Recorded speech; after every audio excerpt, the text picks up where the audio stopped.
Capítulo 20. Razão e percepção. Introdução. A projeção faz a percepção. O mundo que vês é o que deste ao mundo, nada mais do que isso. Mas embora não seja mais do que isso, não é menos. Portanto, é importante para ti.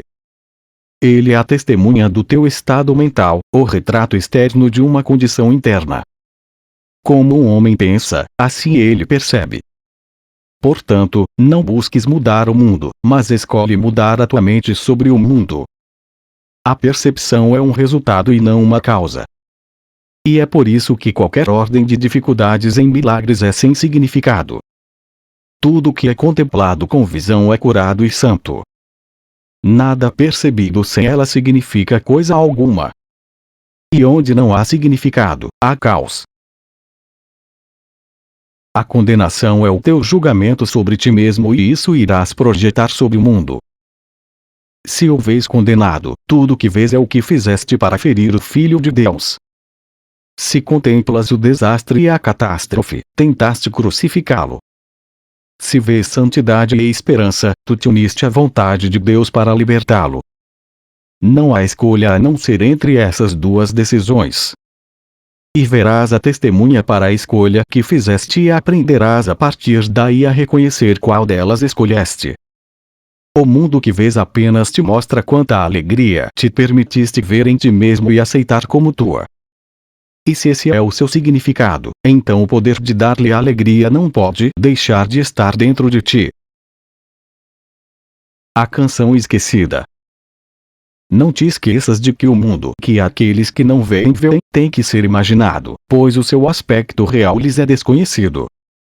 Eles têm que inferir o que poderia ser visto de evidência sempre indireta e reconstruir suas inferências à medida em que tropeçavam e caem devido ao que não reconheceram, ou podem caminhar sem danos através de portas abertas que pensavam estar fechadas. E o mesmo acontece contigo. Tu não vês. Os teus dados para a inferência estão errados e assim tropeças e cais sobre as pedras que não reconheceste, mas falhas em estar ciente de que podes atravessar as portas que pensavas estarem fechadas, mas que estão abertas diante de olhos que não veem, esperando para te dar as boas-vindas. Como é tolo tentar julgar o que poderia ser visto no lugar disso. Não é necessário imaginar como um mundo tem que ser. Ele precisa ser visto antes que o reconheças pelo que é. E possível te mostrar quais são as portas que estão abertas e podes ver onde está a segurança, qual é o caminho que conduz à escuridão e qual é o que conduz à luz. O julgamento sempre te dará direções falsas, mas a visão te mostra onde ir. Porque deverias adivinhar. Não há necessidade de aprender através da dor. E lições benignas são aprendidas alegremente e lembradas com contentamento. O que te dá felicidade, tu queres aprender e não esquecer. Não é isso o que queres negar. A tua questão consiste em saber se os meios através dos quais esse curso é aprendido te trarão a alegria que ele promete. Se acreditasses que ele te traria, aprendi-lo não seria nenhum problema. Ainda não és um aprendiz feliz porque ainda permaneces incerto, não tens certeza se a visão te dá mais do que o julgamento e aprendeste que não podes ter ambos. Os cegos se acostumam a seu mundo por meio de seus ajustamentos a ele. Pensam que conhecem o seu caminho dentro dele. Eles o aprenderam não através de lições alegres, mas devido à dura necessidade de limites que acreditaram não serem capazes de superar. E ainda acreditando nisso, gostam dessas lições e prendem-se a elas porque não podem ver. Não compreendem que essas lições os mantêm cegos. Nisso eles não acreditam. E assim mantêm o mundo que aprenderam a ver em suas imaginações, acreditando que a sua escolha é essa ou nenhuma. Eles odeiam o mundo que aprenderam através da dor. E pensam que todas as coisas que estão nesse mundo servem para lembrá-los de que são incompletos e amargamente destituídos.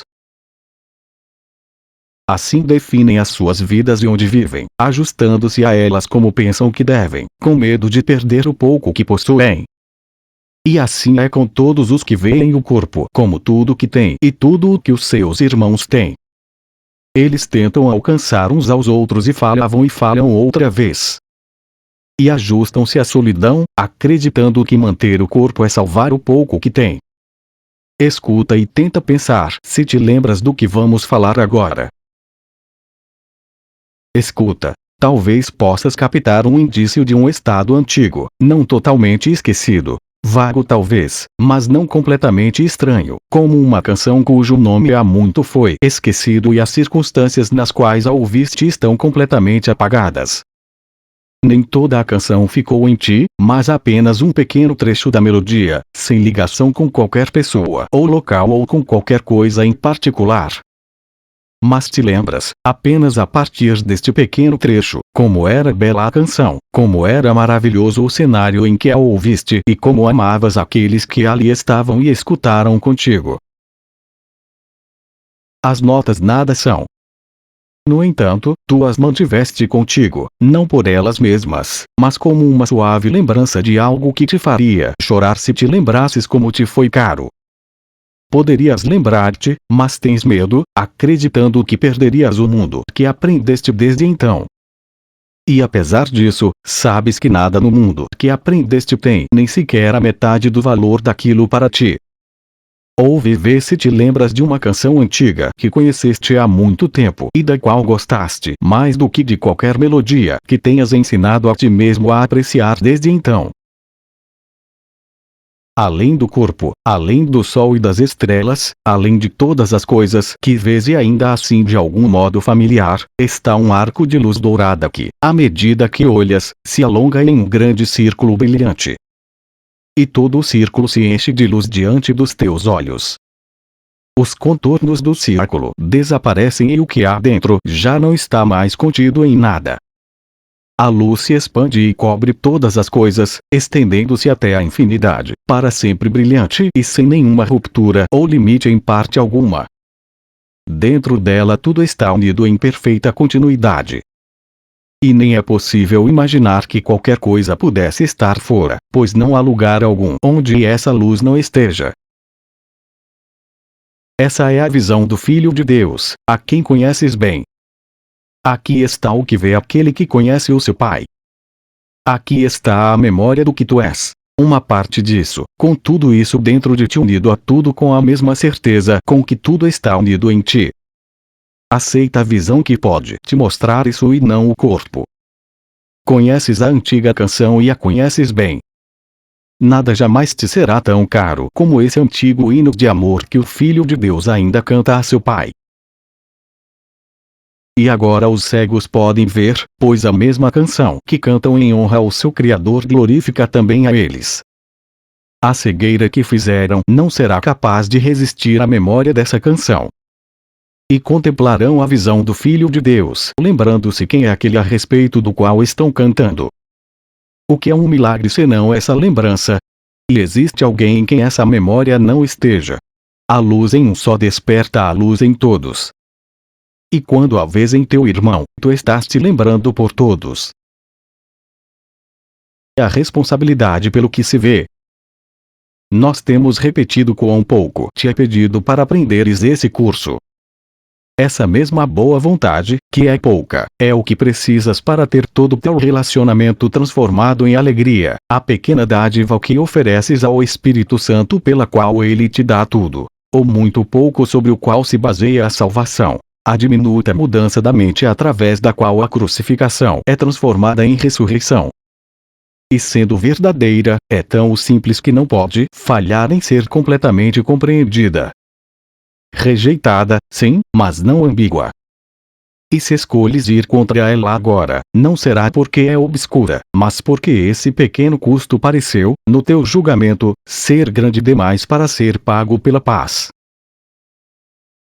Essa é a única coisa que precisas fazer pela visão, pela felicidade, para ficares livre da dor e escapares completamente do pecado, para que tudo isso te seja dado. Dize apenas isso, mas dize-o com convicção e sem reservas, pois aqui está o poder da salvação. Eu sou o responsável pelo que vejo. Eu escolho os sentimentos que experimento e eu decido quanto à meta que quero alcançar. E todas as coisas que parecem me acontecer eu as peço e as recebo conforme pedi. Não enganeis mais a ti mesmo pensando que és impotente diante do que é feito a ti. Apenas reconhece que tens estado equivocado e todos os efeitos dos teus equívocos desaparecerão. É impossível que o Filho de Deus seja simplesmente conduzido por eventos exteriores a ele. É impossível que os acontecimentos que vêm a ele não tenham sido sua escolha. Seu poder de decisão é o determinante de toda a situação na qual ele parece se achar por acaso ou por acidente. Nenhum acidente ou acaso é possível dentro do universo como Deus o criou, fora do qual não há nada. Sofre e terás decidido que o pecado era a tua meta. Sê feliz e terás dado poder de decisão àquele que tem que decidir-se por Deus por ti. Essa é a pequena dádiva que ofereces ao Espírito Santo e inclusive essa ele te dá para que a diz a ti mesmo. Pois através dessa dádiva te é dado o poder de liberar o teu Salvador para que ele possa te dar a salvação. Não te ressintas, então, por esse pequeno oferecimento. Nega-o e mantens o mundo da mesma forma como vês agora. Entrega-o e tudo que vês se vai com ele. Nunca tanto foi dado por tão pouco. No instante santo essa troca é efetuada e mantida. Aqui o mundo que não queres é trazido àquele que queres. E aqui o mundo que queres te é dado porque o queres. Entretanto, para isso, em primeiro lugar, o poder do teu querer tem que ser reconhecido. Tens que aceitar a força deste poder e não a sua fraqueza. Tens que perceber que, o que é suficientemente forte para fazer o mundo, pode deixar que ele se vá e pode aceitar a correção, se estiveres disposto a ver que estavas errado. O mundo que vês não é senão a vã testemunha de que estavas certo. Essa testemunha é insana. Tu treinaste no testemunho que ela te dá e quando ela o deu de volta a ti, escutaste e te convenceste de que o que ela viu era verdadeiro. Tu fizeste isso a ti mesmo. Vê apenas isso e verás também como é circular o raciocínio sobre o qual se baseia o teu ver. Isso não te foi dado. Isso foi a tua dádiva a ti e ao teu irmão. Assim sendo, que estejas disposto a deixar que ela seja tirada do teu irmão e substituída pela verdade. E à medida em que olhas para a mudança no teu irmão, ser-te-á dado vê-la em ti mesmo. Talvez não vejas a necessidade que tens de fazer esse pequeno oferecimento. Então, olha mais de perto para o que ele é. E muito simplesmente vejas nele toda a troca da separação pela salvação.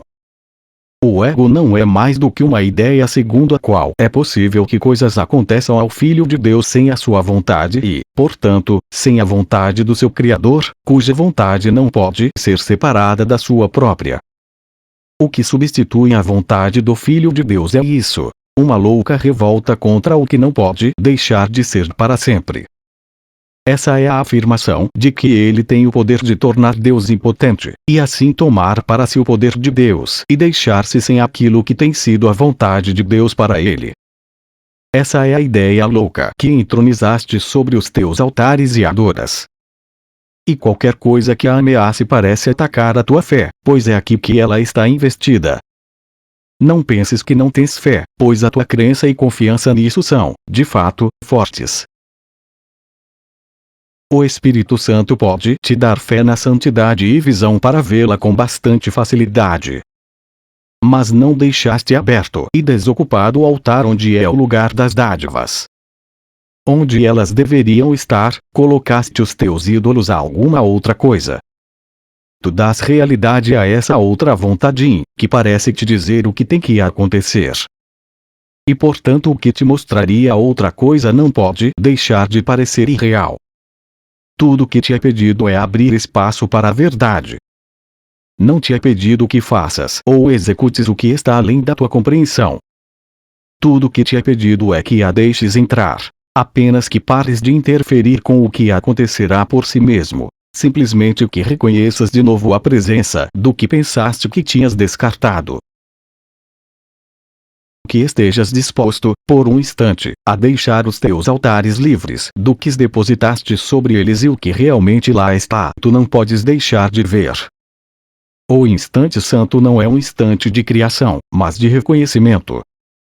Pois o reconhecimento vem da visão e da suspensão do julgamento. Só então é possível olhar para dentro e ver o que tem que estar lá, claramente visível e totalmente independente de inferência e julgamento. O desfazer não é tarefa tua, mas de fato depende de te dar boas-vindas a isso ou não. A fé e o desejo caminham de mãos dadas, pois todas as pessoas acreditam naquilo que querem. Nós já dissemos que o ego faz de conta que a fantasia é real, pois essa é a forma como ele lida com aquilo que quer para fazer com que seja assim. Não há melhor demonstração do poder do querer e, portanto, da fé para fazer com que suas metas pareçam reais e possíveis. A fé no irreal conduz a ajustes da realidade de forma a fazê-la adequar-se à meta da loucura.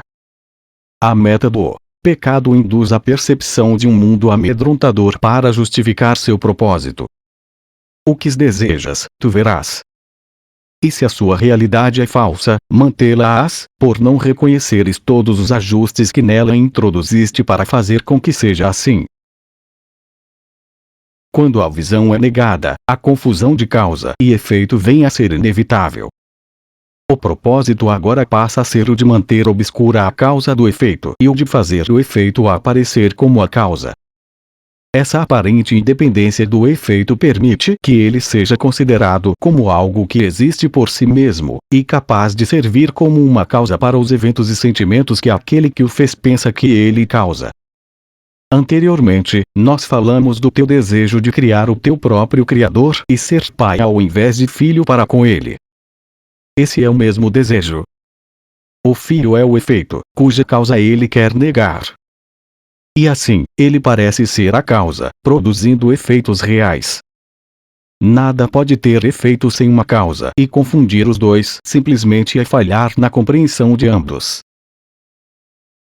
É igualmente necessário que reconheças que fizeste o mundo que vês, assim como que reconheças que não criaste a ti mesmo. Ambos são o mesmo equívoco. Nada que não tenha sido criado pelo teu Criador tem qualquer influência sobre ti. E se pensas que o que fizeste pode te dizer o que vês e sentes, e se colocas a tua fé na habilidade dessas coisas para fazer com que seja assim, estás negando o teu Criador e acreditando o que fizeste a ti mesmo. Pois se pensas que o mundo que fizeste tem poder para fazer de ti o que ele quer, estás confundindo pai e filho, efeito e fonte. As criações do filho são como as do seu pai. No entanto, ao criá-las o filho não se ilude achando que é independente de sua fonte. A sua união com ela é a fonte da sua criação. A parte disso, ele não tem poder de criar e o que faz não tem significado. Não muda nada na criação, depende inteiramente da loucura daquele que o faz e não pode servir para justificar a loucura. O teu irmão pensa que fez o mundo contigo. Assim ele nega a criação. Contigo, ele pensa que o mundo que ele fez o fez. Assim, ele nega que ele o tenha feito. No entanto, a verdade é que tu e teu irmão foram ambos criados por um pai amoroso, que os criou juntos e como um só. Vê o que prova ao contrário e negas toda a tua realidade. Mas admite que todas as coisas que parecem se interpor entre vós, mantendo-vos afastados um do outro e separados do vosso Pai, tu fizeste em segredo e o instante da liberação veio a ti. Todos os seus efeitos terão desaparecido, porque a sua fonte terá sido descoberta. É a sua aparente independência da sua fonte que te mantém prisioneiro. Esse é o mesmo equívoco que pensar que és independente da fonte pela qual foste criado e que nunca deixaste. Fé, crença e visão. Todos os relacionamentos especiais têm o pecado como sua meta. Pois são barganhas com a realidade, às quais a aparente união é ajustada. Não te esqueças disso. Barganhar é fixar um limite e qualquer irmão com quem tenhas um relacionamento limitado, tu o odeias. Podes tentar manter a barganha em nome da equidade, algumas vezes exigindo que sejas tu aquele que paga, talvez, mais frequentemente, exigindo que o outro pague. Assim, em equidade, tentas aliviar a culpa que vem do propósito que foi aceito para o relacionamento. E é por isso que o Espírito Santo tem que mudar o seu propósito de forma a torná-lo útil para ele e incapaz de causar danos a ti. Se aceitas essa mudança, terás aceito a ideia de abrir espaço para a verdade. A fonte do pecado se foi. Podes imaginar que ainda experimentas os seus efeitos, mas não é o teu propósito e já não o queres. Ninguém permite que um propósito seja substituído enquanto o deseja, pois nada é tão valorizado e protegido quanto uma meta que a mente aceita. Isso ela perseguirá, de forma sinistra ou feliz, mas sempre com fé e com a persistência que a fé inevitavelmente traz. O poder da fé nunca é reconhecido se é colocado no pecado, mas sempre é reconhecido se é colocado no amor. Porque é estranho para ti que a fé possa mover montanhas. Essa façanha é, de fato, pequena para tal poder. Pois a fé pode manter o Filho de Deus acorrentado enquanto ele acreditar que está acorrentado. E quando for libertado dessas correntes, isso se dará simplesmente porque ele já não mais acredita nelas, retirando a fé em que possam prendi-lo e colocando-a, ao invés disso, na sua liberdade. É impossível colocar a mesma fé em direções opostas. Qualquer fé que diz ao pecado, retiras da santidade. E aquela que ofereces à santidade, foi retirada do pecado. Fé, crença e visão são os meios pelos quais a meta da santidade é alcançada. Através delas, o Espírito Santo te conduz ao mundo real e para longe de todas as ilusões nas quais a tua fé foi depositada. Essa é a sua direção, a única que ele jamais vê. E quando te desvias, ele te lembra que não existe senão uma. A sua fé, a sua crença e a sua visão, todas elas são para ti. E quando as tiveres aceito completamente no lugar das tuas, não mais terás necessidade delas. Pois a fé e a visão e a crença têm significado somente antes de ser alcançado o estado da certeza. No céu, são desconhecidas. Entretanto, é através delas que se alcança o céu. É impossível que falte fé ao Filho de Deus, mas ele pode escolher aonde ela é depositada. A ausência de fé não é falta de fé, mas fé no nada. Não falta poder à fé que é dada a ilusões, pois é através dela que o Filho de Deus acredita que é impotente. Assim ele não tem fé em si mesmo, mas é forte na fé em suas ilusões a respeito de si mesmo. Pois a fé, a percepção e a crença tu fizeste como meios de perder a certeza e achar o pecado. Essa direção louca foi escolha tua e através da tua fé naquilo que escolheste, tu fizeste o que desejaste. O Espírito Santo tem uma utilidade para todos os meios que conduzem ao pecado, através dos quais buscaste achar o pecado. Mas, à medida que ele os usa, conduzem para longe do pecado porque o seu propósito está na direção oposta. Ele vê os meios que usas, mas não o propósito para o qual os fizeste. Ele não os tomaria de ti, pois vê o seu valor como um meio para o que ele quer para ti. Tu fizeste a percepção de tal modo que possas escolher entre os teus irmãos e buscar o pecado com eles. O Espírito Santo vê a percepção como um meio de te ensinar que a visão de um relacionamento santo é tudo o que queres ver. Então, darás a tua fé à santidade, desejando-a e acreditando nela devido ao teu desejo. A fé e a crença passam a ser ligadas à visão, assim como todos os meios que alguma vez serviram ao pecado são agora redirigidos para a santidade. Pois o que pensas que é pecado é limitação e aquele que tentaste limitar ao corpo, tu o odeias porque temes.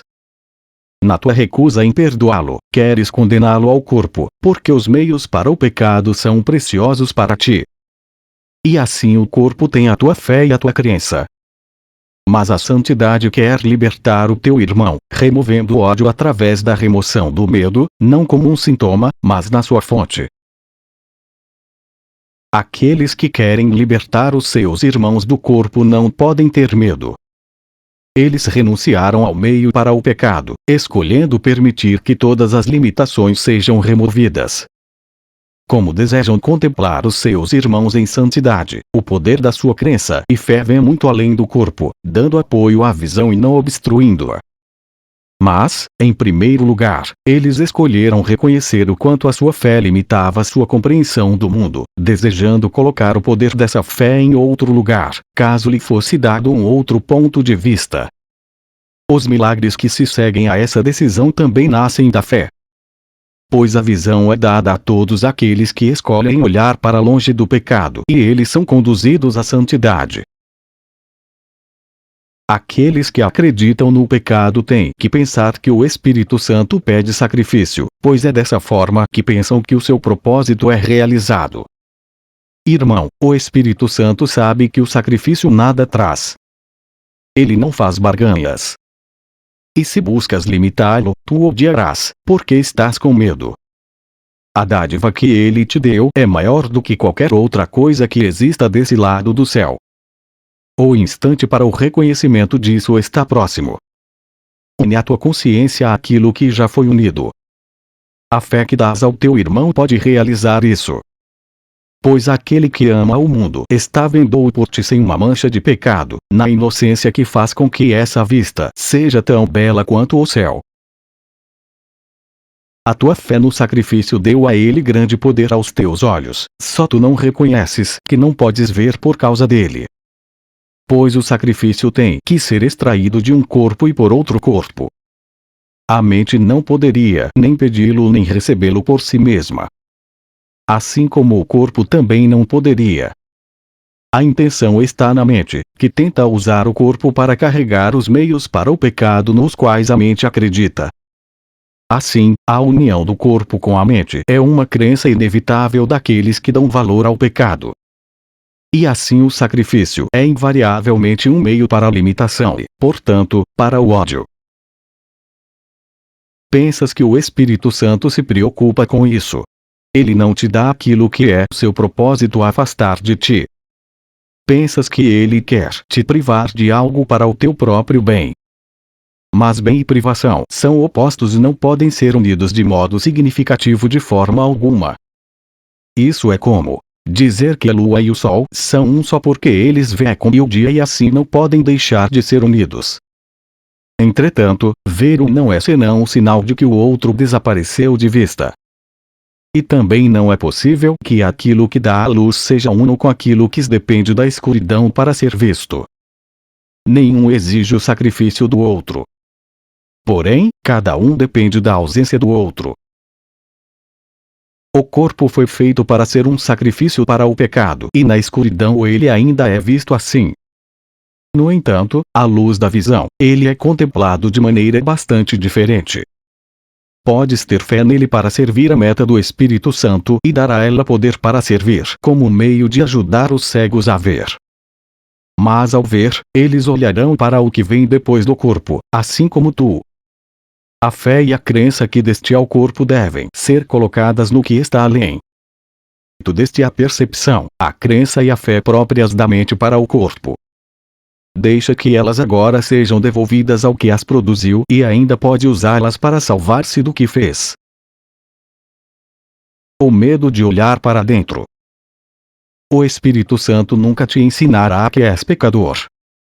Os erros, ele corrigirá, mas isso não amedronta ninguém. De fato, tens medo de olhar para dentro e ver o pecado que pensas estar lá. Isso não terias medo de admitir. O medo em associação com o pecado o ego considera bastante apropriado e sorri com aprovação. Ele não tem medo de deixar que te sintas envergonhado.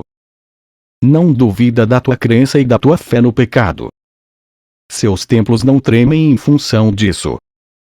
A tua fé em que o pecado lá está apenas testemunha o teu desejo de que ele lá esteja para ser visto. Isso apenas parece ser a fonte do medo. Lembra-te que o ego não está sozinho. O domínio do ego é moderado e seu inimigo desconhecido, a quem ele nem sequer pode ver, ele teme. Em alto e bom som o ego te diz que não olhes para dentro, pois se o fizeres, os teus olhos tocarão o pecado e Deus te trespassará, cegando-te. Acreditas nisso e assim não olhas. No entanto, esse não é um medo que o ego esconde, nem o teu, que serves a ele. Em alto e bom tom, de fato, o ego reivindica que é alto demais e com frequência demais. Pois por detrás desse grito constante e dessa proclamação frenética, o ego não está certo de que seja assim. Atrás do seu medo de olhar para dentro por causa do pecado, existe ainda um outro medo, medo esse que faz o ego tremer. O que aconteceria se olhasses para dentro e não visses pecado algum? Essa questão amedrontadora é algo que o ego nunca pergunta. E tu, que a perguntas agora, estás ameaçando todo o sistema defensivo do ego de modo por demais grave para que ele se incomode em fingir que é teu amigo. Aqueles que se uniram aos seus irmãos desligaram-se da crença em que a sua identidade está no ego. O relacionamento santo é aquele no qual tu te unes com o que é parte de ti mesmo na verdade. E a tua crença no pecado já foi abalada e agora também não te falta inteiramente a disponibilidade de olhar para dentro e não vê-lo. A tua liberação ainda é apenas parcial, ainda limitada e incompleta, no entanto, já nasceu dentro de ti. Não estando totalmente louco, tens estado disposto a olhar para grande parte da tua insanidade e reconhecer a loucura disso tudo.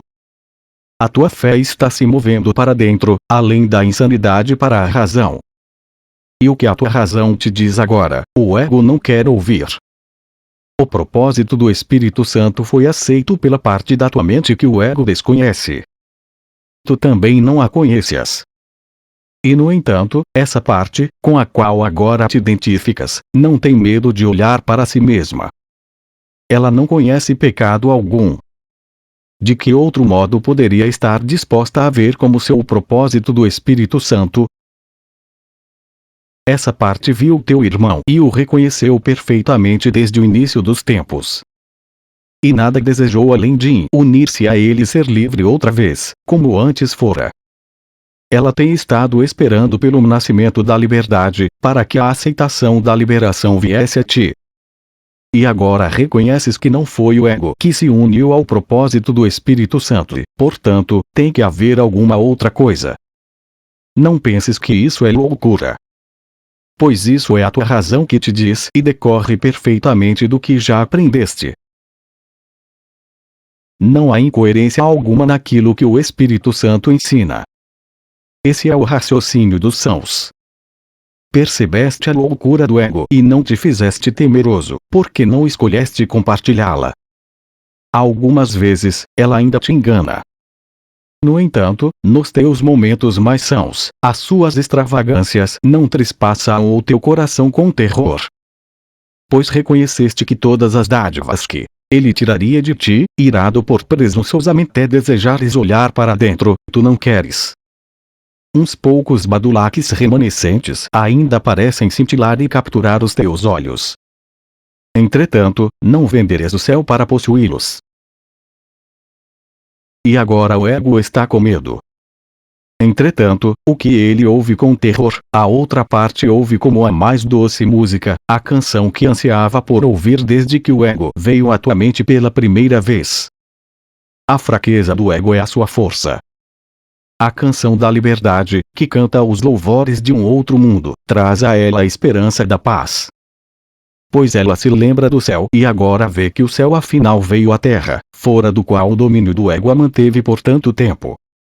O céu veio porque achou um lar no teu relacionamento na terra.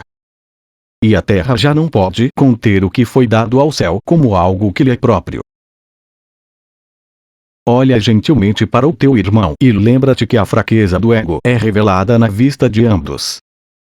Aquilo que ele quer manter à parte se encontrou e se uniu e olha para o ego sem medo. Pequena criança, inocente do pecado, segue na alegria o caminho para a certeza. Não te atrases em função da insana insistência do medo, segundo a qual a certeza está na dúvida. Isso não tem significado.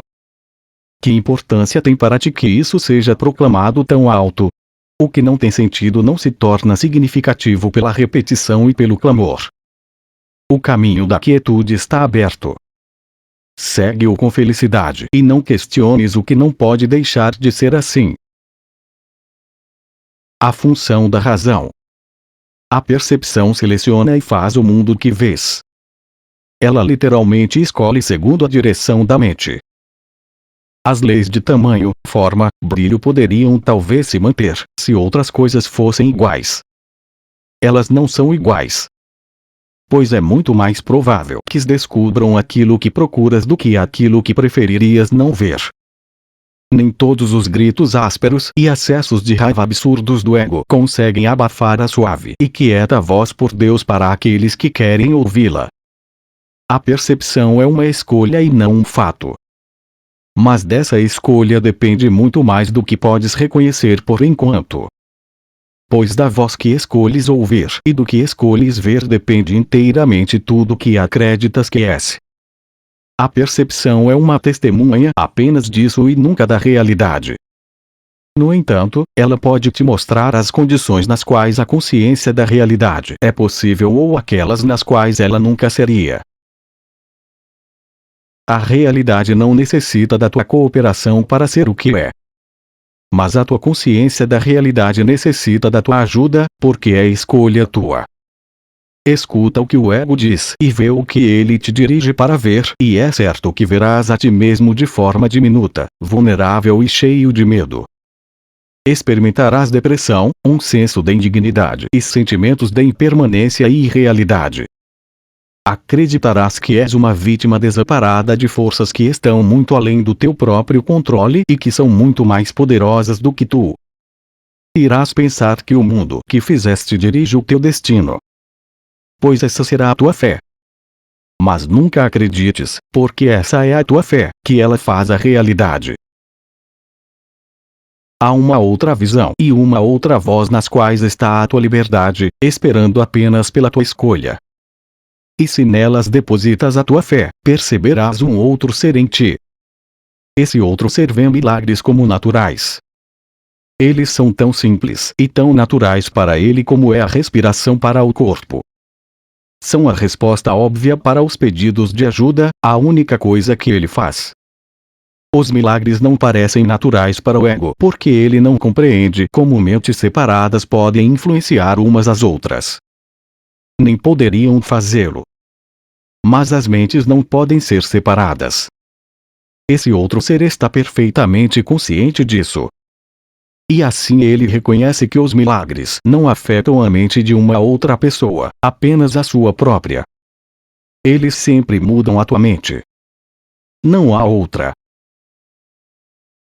Não reconheces toda a extensão na qual a ideia da separação interferiu com a razão. A razão está no outro ser que cortaste da tua consciência. E nada do que permitiste que se mantivesse na tua consciência é capaz de razão. Como é possível que o segmento da mente desprovido de razão compreenda o que é a razão ou apreenda a informação que ela quer dar? Todos os tipos de questões podem surgir dentro dele, mas se a questão básica brota da razão, ele não a perguntará. Como tudo que brota da razão, a questão básica é óbvia, simples e permanece sem ter sido colocada. Mas não penses que a razão não poderia respondê-la. O plano de Deus para a tua salvação não poderia ter sido estabelecido sem a tua vontade e o teu consentimento. Ele tem que ter sido aceito pelo Filho de Deus, pois o que é a vontade de Deus para ele não pode deixar de ser recebido. Pois a vontade de Deus não determina nada à parte dele e nem espera no tempo para ser realizada. Portanto, o que se uniu à vontade de Deus tem que estar em ti agora, sendo eterno. Tens que ter reservado um local no qual o Espírito Santo pode habitar e onde ele está. Ele tem que ter estado lá desde que surgiu a necessidade de que ele estivesse, e essa foi suprida no mesmo instante. Isso a tua razão te diria, se escutasses. No entanto, com toda clareza, não é esse o raciocínio do ego. Que a natureza da tua razão seja alheia para o ego é a prova de que não é nele que vais achar a resposta. No entanto, se isso não pode deixar de ser assim, ela tem que existir. E se ela existe para ti, tem a tua liberdade como o propósito que lhe foi dado, tens que ser livre para achá-la. O plano de Deus é simples, nunca circular e nunca autodestrutivo. Ele não tem pensamentos exceto os que estendem o ser, e nisso tem que estar incluída a tua vontade. Portanto, tem que haver uma parte de ti que conhece a sua vontade e a compartilha. Não tem significado perguntar se o que tem que ser de fato é. Mas tem significado perguntar por que não está ciente do que és, pois isso tem que ter uma resposta, se o plano de Deus para a tua salvação é completo. E tem que ser completo, porque a sua fonte não conhece o incompleto. Onde estaria a resposta senão na fonte? E onde está senão lá, onde essa mesma resposta se encontra? Por conseguinte, a resposta é a tua identidade, que é um efeito verdadeiro dessa mesma fonte, tanto quanto a resposta, tem que estar juntas e ser a mesma. Oh, sim, conheces isso e muito mais do que apenas isso. Entretanto, qualquer parte do conhecimento ameaça a dissociação tanto quanto todo ele. E todo o conhecimento virá com qualquer uma das partes. Aqui está a parte que podes aceitar. Aquilo que a razão aponta tu podes ver, porque as testemunhas a seu favor são claras. Só os totalmente insanos podem descartá-las e disso tu já passaste. A razão é um meio que serve ao propósito do Espírito Santo por seu próprio direito. Ela não é reinterpretada e redirigida a partir da meta do pecado como são os outros. Pois a razão está além da escala de meios ao alcance do ego. Fé, percepção e crença podem ser mal colocadas e servir às necessidades do grande impostor, tão bem quanto servem à verdade.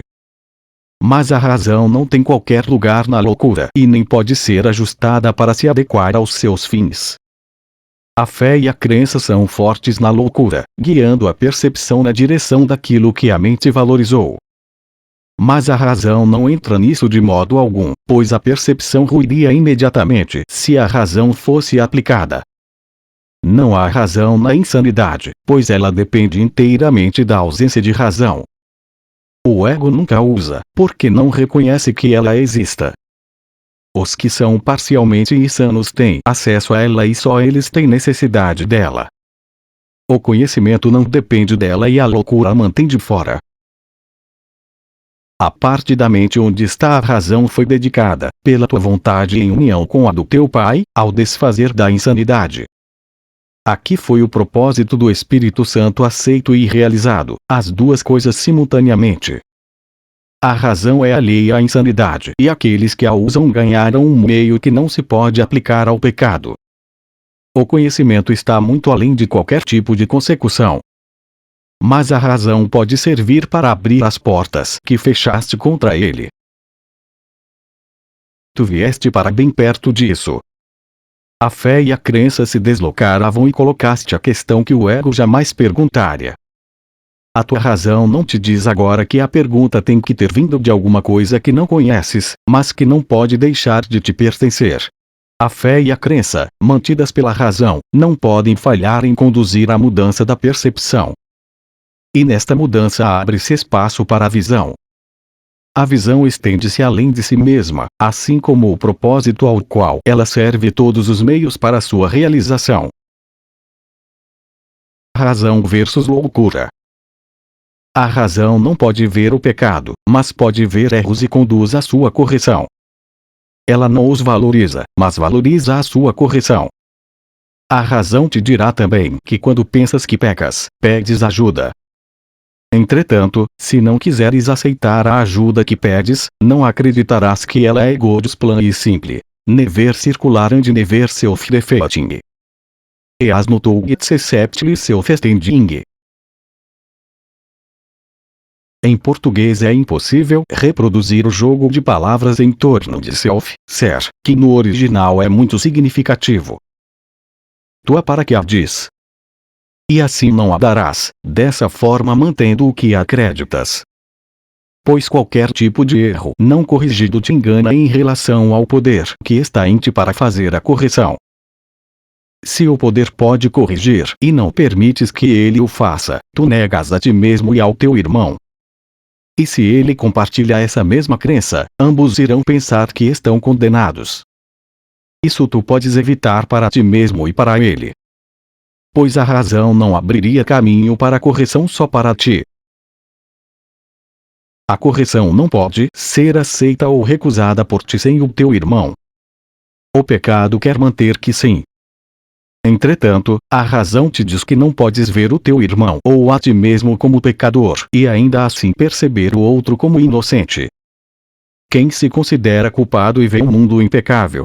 E quem é capaz de ver o mundo cheio de pecado e considerar a si mesmo como algo à parte? O pecado quer afirmar que tu e teu irmão não podem deixar de ser separados. Mas a razão te diz que isso tem que estar errado. Se tu e teu irmão estão unidos, como poderiam ter pensamentos privados? E como seria possível que pensamentos, que entram naquilo que apenas parece ser só teu, não tenha qualquer efeito naquilo que é teu? Se as mentes são unidas, isso é impossível. Ninguém pode pensar apenas por si, assim como Deus não pensa sem seu Filho. Só se ambos estivessem em corpos é que poderia ser assim. E nem a mente seria capaz de pensar só por si mesma a não ser que o corpo fosse a mente. Pois só os corpos podem ser separados e, portanto, irreais. A casa da loucura não pode ser a casa da razão. Apesar disso, é fácil deixar a casa da loucura se vês a razão. Não deixas a insanidade pelo fato de ires a algum outro lugar. Tu a deixas simplesmente por aceitar a razão onde esteve a loucura.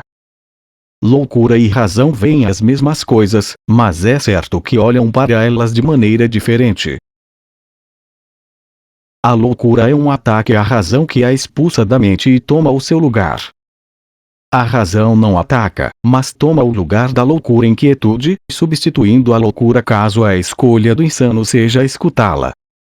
Mas os insanos não conhecem a própria vontade, pois acreditam que veem o corpo e permitem que a sua própria loucura lhes diga que ele é real.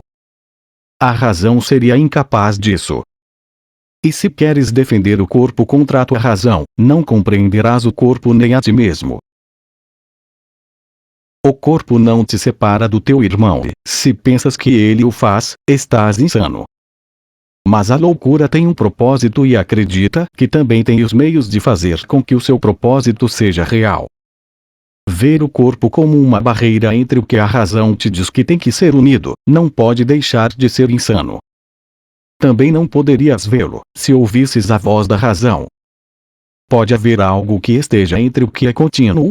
E se não há nada no meio, como é possível que o que entra em uma parte seja mantido longe das outras partes? A razão te diria isso.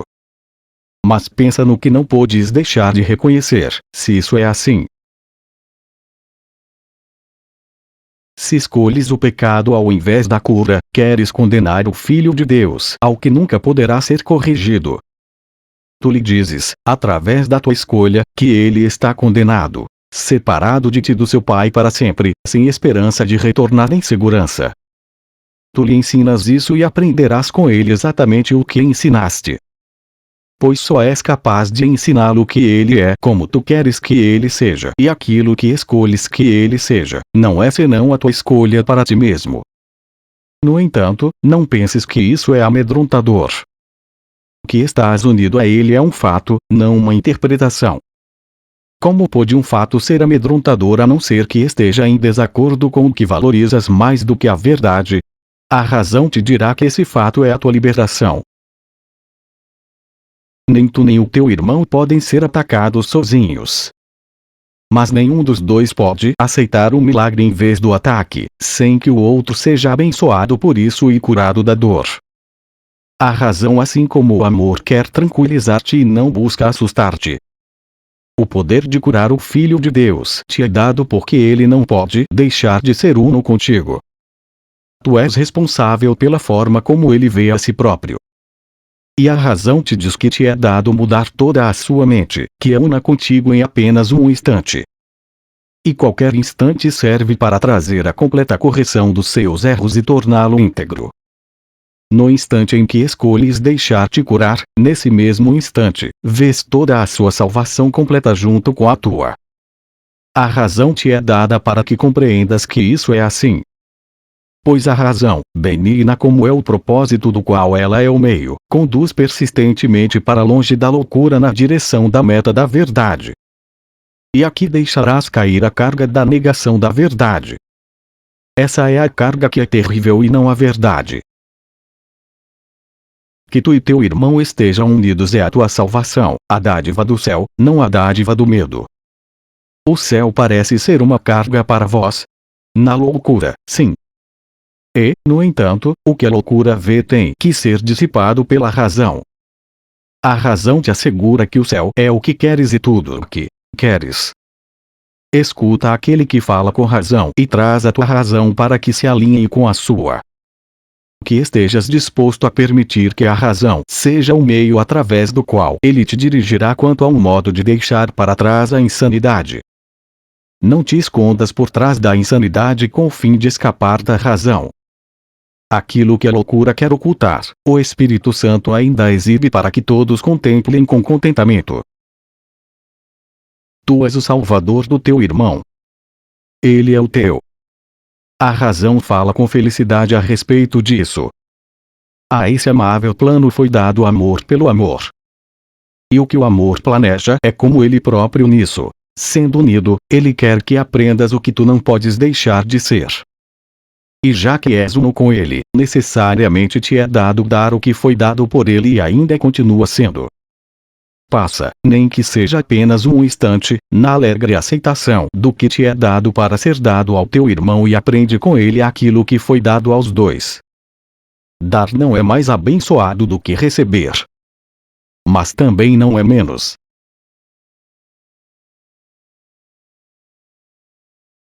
O Filho de Deus é sempre abençoado como um só. E à medida em que a sua gratidão vai para ti que o abençoaste, a razão te dirá que é impossível que estejas à parte da bênção.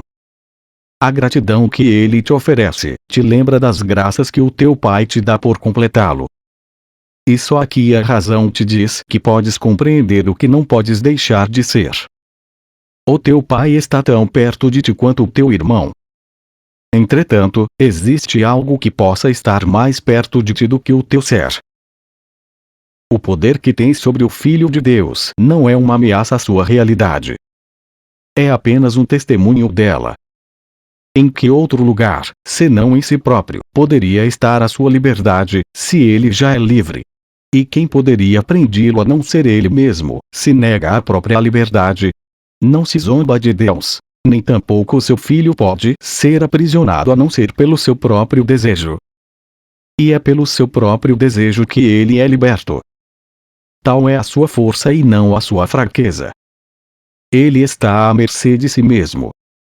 E onde ele escolhe ser misericordioso, lá é livre. E onde, em vez disso, ele escolhe condenar, lá é mantido como um prisioneiro, esperando acorrentado o próprio perdão a si mesmo para libertá-lo. A última questão sem resposta. Não vês que toda a tua miséria vem da estranha crença em que não tens poder? Ser impotente é o custo do pecado. A impotência é a condição do pecado, o único requisito que ele exige para que se acredite nele.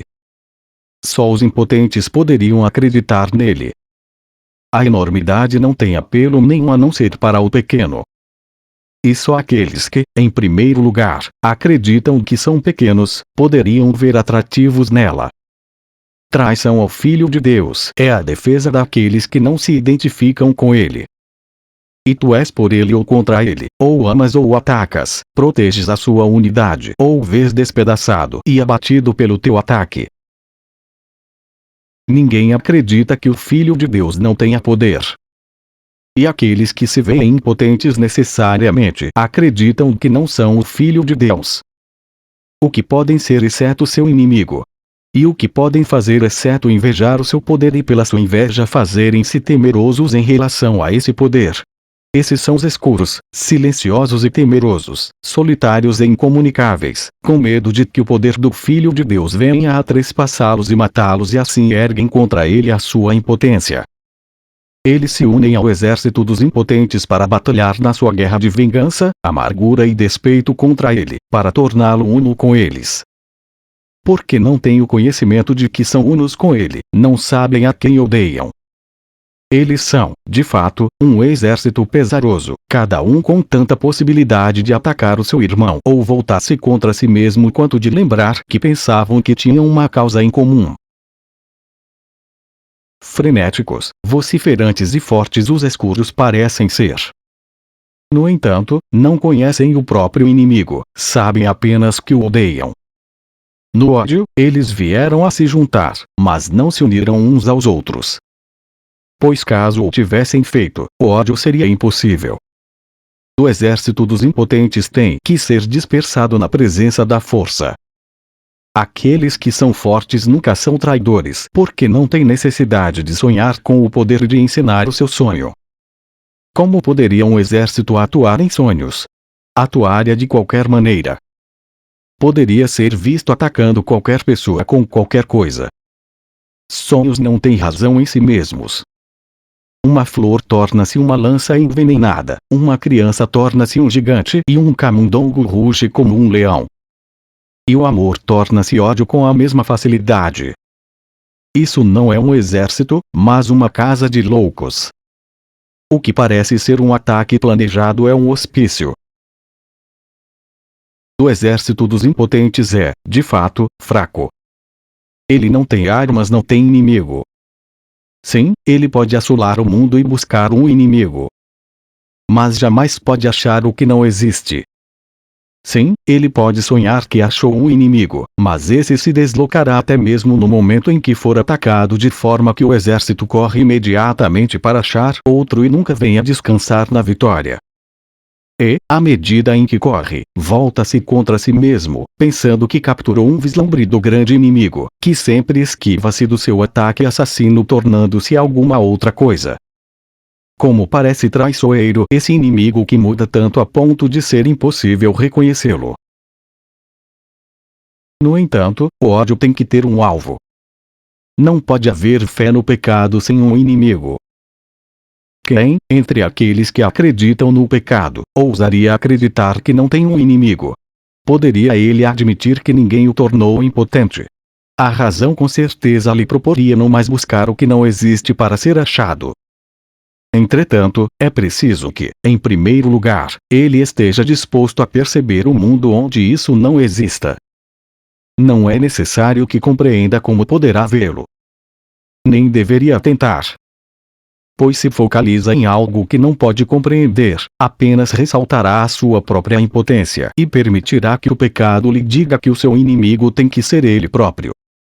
Ao invés disso, que pergunte a si mesmo apenas essas questões a respeito das quais ele não pode deixar de tomar uma decisão para que isso seja feito para ele. Desejo um mundo que eu governe ao invés de um mundo que me governe. Desejo um mundo no qual eu tenha poder ao invés de ser impotente. Desejo um mundo no qual não tenho inimigos e não posso pecar. E quero eu ver aquilo que neguei porque é verdade. Podes já ter respondido as primeiras 3 questões, mas ainda não a última. Pois essa ainda parece amedrontadora e distinta das outras. No entanto, a razão te asseguraria que todas elas são a mesma. Nós dissemos que esse ano enfatizaria a igualdade das coisas que são a mesma.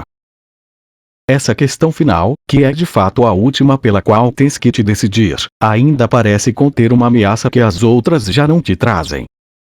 E essa diferença imaginada testemunha o fato de que tu acreditas que a verdade pode ser o inimigo que ainda podes achar. Aqui, então, aparentemente estaria a última esperança remanescente de achar o pecado e de não aceitar o poder.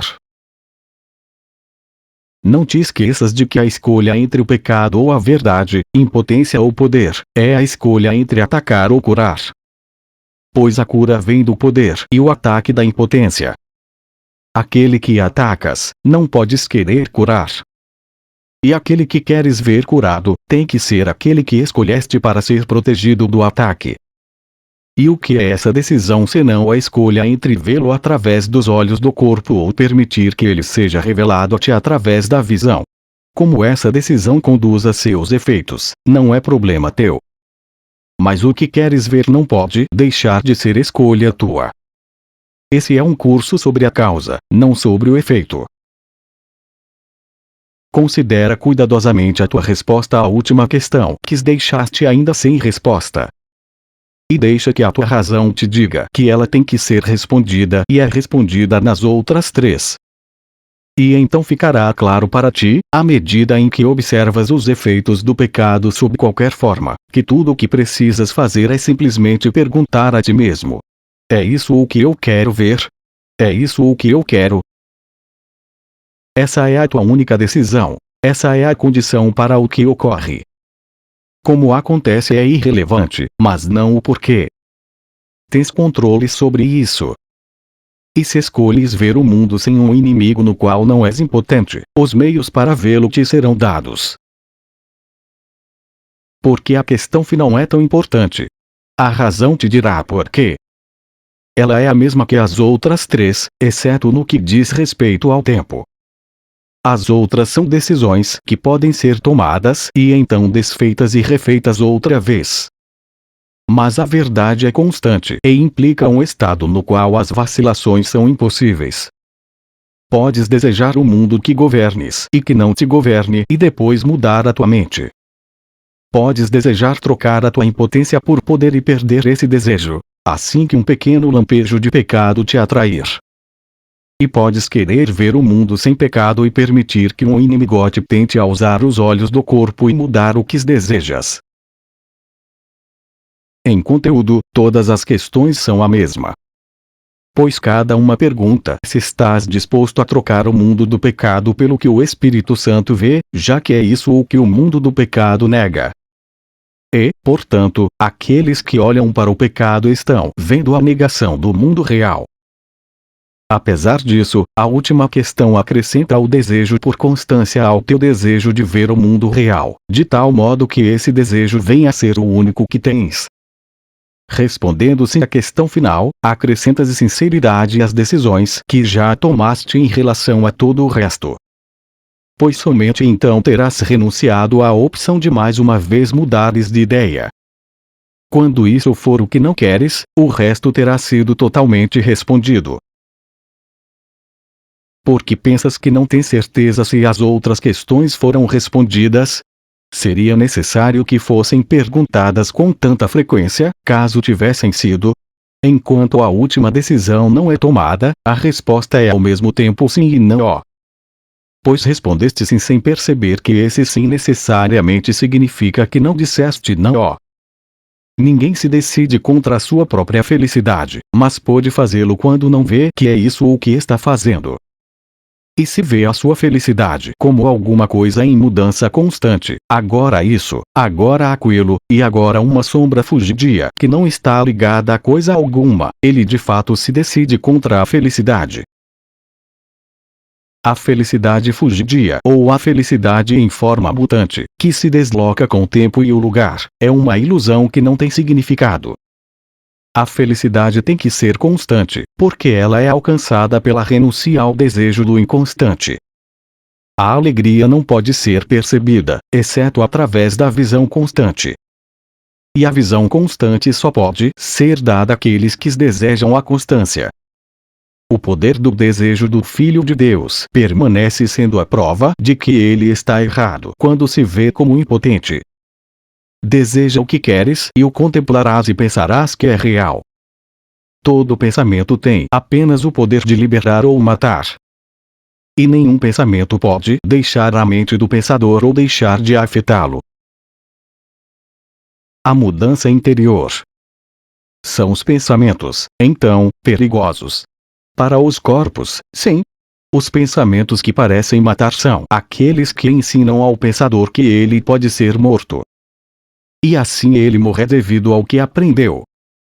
Ele vai da vida para a morte, a prova final de que deu mais valor ao inconstante do que à constância. Com certeza, ele pensou que queria a felicidade.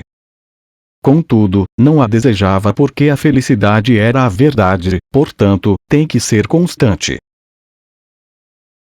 A constância da alegria é uma condição bastante alheia à tua compreensão. Entretanto, se apenas pudesses imaginar o que ela não pode deixar de ser, tu a desejarias mesmo sem compreendê-la. A constância da felicidade não tem exceções, não muda de forma alguma. É inabalável como o amor de Deus pela sua criação. Segura em sua visão, assim como o seu Criador no que ela conhece, a felicidade olha para todas as coisas e vê que são a mesma. Ela não vê o efêmero, pois deseja que todas as coisas sejam como ela própria e as vê assim. Nada tem o poder de confundir sua constância, porque o seu próprio desejo não pode ser abalado. Ela vem com toda a certeza àqueles que veem que a questão final é necessária para o resto, assim como a paz não pode deixar de vir àqueles que escolhem curar e não julgar. A razão te dirá que não podes pedir felicidade de maneira inconstante. Pois se recebes o que desejas, e se a felicidade é constante, então só precisas pedir felicidade uma única vez para tê-la sempre. E se não a tens sempre, sendo ela o que é, não a pediste. Pois ninguém falha em pedir o que deseja a qualquer coisa que ele acredite que possa oferecer alguma promessa de poder dar-lhe o que quer. Ele pode estar errado quanto ao que pede, aonde e a que. Entretanto, ele pedirá porque o desejo é uma solicitação, um pedido feito por alguém a quem o próprio Deus jamais falhará em responder. Deus já deu tudo o que ele realmente quer. Contudo, aquilo do qual ele está incerto, Deus não pode dar. Pois ele não o deseja enquanto permanece incerto e a dádiva de Deus não pode deixar de ser incompleta a menos que seja recebida. Tu, que completas a vontade de Deus e és a sua felicidade, cuja vontade é tão poderosa quanto a sua, com um poder que não se perde nas tuas ilusões, pensa com cuidado na razão, pela qual ainda não decidiste como responderás à última questão. A tua resposta às outras te possibilitou uma ajuda para que já sejas parcialmente são. E, no entanto, é a questão final que, na realidade, pergunta se estás disposto a ser totalmente são. O que é o instante santo senão o apelo de Deus para que reconheças o que Ele te deu?